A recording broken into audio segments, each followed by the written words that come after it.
Australia to recognise Palestine state at UN in సెప్టెంబర్లో ఐక్యరాజ్య సమితిలో పాలస్తీనా దేశాన్ని గుర్తిస్తున్న ఆస్ట్రేలియా.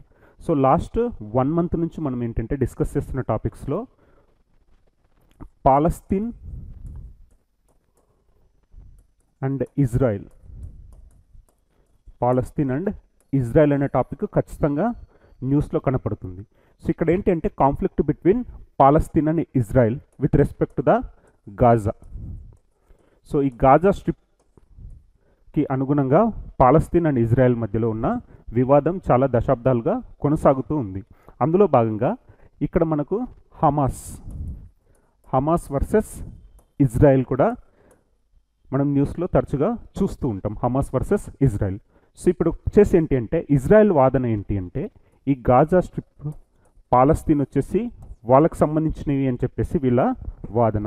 సో ఇప్పుడు ఎవరైనా పాలస్తీన్కి సపోర్ట్ చేస్తే ఇజ్రాయెల్ ఆటోమేటికల్గా వాళ్ళని ఏంటి అంటే శత్రువులుగా పరిగణిస్తుంది, వాళ్ళు చేసిన స్టేట్మెంట్స్ని ఏంటి అంటే చేస్తుంది. సో ఖండించడం జరుగుతుంది. సో లాస్ట్ క్లాసెస్లో మనం డిస్కస్ చేసింది ఏంటి అంటే before Australia we have UK, United Kingdoms, France and Canada.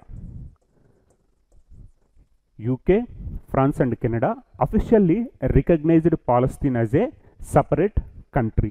So United Kingdom, France and Canada officially recognised Palestine as a separate country recently. So మనకేంటంటే రీసెంట్గా యునైటెడ్ కింగ్డమ్, ఫ్రాన్స్ మరియు Canada ఏం చేశాయంటే ఈ పాలస్తీన్ని సపరేట్ కంట్రీ, ఒక దేశంగా గుర్తించడం జరిగింది. ఇప్పుడు ఆ లిస్టులోకి ఆస్ట్రేలియా కూడా చేరిపోయింది. సో ఇప్పుడు first UK, France, Canada and Australia